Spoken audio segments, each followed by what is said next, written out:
काफी अरसा पहले की बात है। एक खूबसूरत गांव नूरपुर के किनारे पर एक पुराना महल खड़ा था। लोग इसे खामोश महल कहते थे क्योंकि वो दिन हो या रात इसमें से कभी कोई आवाज नहीं आती थी। महल के बारे में मशहूर था कि वहां एक राज छुपा हुआ है। कोई कहता वहां खजाना छुपा है, कोई कहता महल में जादुई मखलूक रहती है, मगर असल हकीकत किसी को मालूम नहीं थी।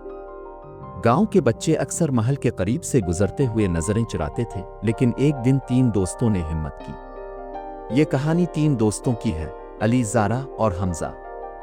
अली को मुहिम जोई का शौक था, ज़ारा को पहेलियां सुलझाने का और हमजा को हर बात में खोज लगाने का। एक दिन अली ने कहा, चिल्लू महल का राज मालूम करते हैं। ज़ारा ने चौंक कर कहा, क्या हम वाकई अंदर जाएंगे? हमजा ने मुस्कुरा कर कहा, सिर्फ बाहर से नहीं, अंदर जाकर देखेंगे कि वहां क्या है। अगले दिन वो तीनों अपनी जेब में टार्च, नोटबुक और कुछ बिस्कुट रखकर महल की तरफ निकले। जब वो महल के दरवाजे के करीब पहुंचे तो अचानक एक मध्यम घंटी की आवाज सुनाई दी। टेना टेना टेना। हमजा ने चौंक कर कहा, यह आवाज कहां से आई? ज़ारा ने दरवाजे पर हाथ रखकर कहा, महल का दरवाजा खुद ब खुद खिल रहा है। दरवाजा वाकई आहिस्ता आहिस्ता खिल रहा था। तीनों ने एक दूसरे की तरफ देखा और अंदर दाखिल हो गए। महल के अंदर हर चीज धूल से अटी हुई थी, लेकिन एक कमरा रोशन था। जब वो अंदर गए तो सामने एक पत्थर की मेज पर एक पुराना संदूक रखा था। संदूक पर लिखा था, अगर राज पाना चाहते हो तो 3 पहेलियां सुलझाओ। ज़ारा ने खुश होकर कहा, यह मेरे बस की बात है। पहली पहेली लिखी थी, ना मैं जिंदा ना मैं मुर्दा, लेकिन सबको दुखता हूं, दिन में छप जाता हूं, रात को नजर आता हूं। हमजा ने फौरन कहा, चांद। संदूक ने खुद ब खुद आवाज निकाली, दुरुस्त जवाब। फिर दूसरी पहेली आई, मेरे पास न जुबान है न आंखें, फिर भी मैं सच बता देती हूं, जो कुछ तुम करते हो वो मैं दुखा देती हूं। ज़ारा बोली, आईना। दुरुस्त जवाब। संदूक ने फिर कहा। तीसरी पहेली कुछ मुश्किल थी, जब मैं आता हूं सब कुछ छप जाता है, ना कुछ सुनाई देता है, ना दिखाई देता है। अली ने सर खुजा, फिर बोला, अंधेरा।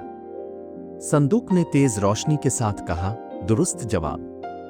संदूक खिल गया और अंदर एक पुरानी घंटी थी, सुनहरी और खूबसूरत। घंटी के नीचे एक पर्ची रखी थी, जिसे ये घंटी मिले वो सुन सकता है माजी की आवाजें। लेकिन एहतियात करना, क्योंकि हर राज खुशी नहीं लाता।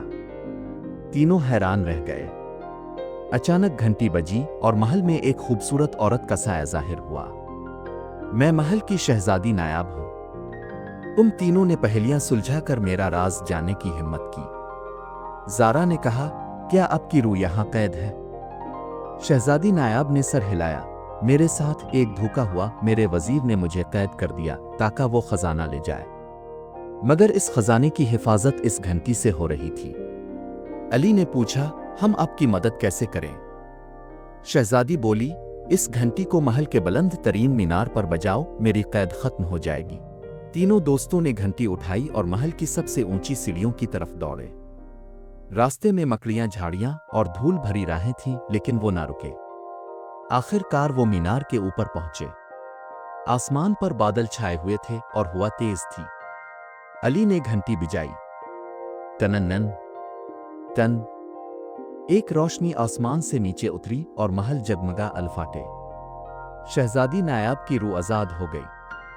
शहजादी ने कहा, तुम तीनों ने न सिर्फ मेरा राज जाना बल्कि मुझे आजाद भी किया।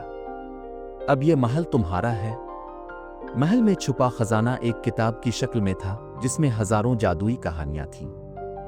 ज़ारा ने वो किताब उठाई और बोली, हम इस किताब से और भी कहानियां सुनाएंगे। शहजादी नायाब ने कहा, यह किताब सिर्फ उनके लिए है जो इल्म, दोस्ती और हिम्मत से रास्ता तलाश करे। तीनों दोस्त महल के नए रखवाले बन गए। वो गांव के बच्चों को महल में बिलाकर नई नई कहानियां सुनाते। महल अब खामोश महल नहीं रहा, बल्कि दोस्ती का महल कहलाया जाने लगा।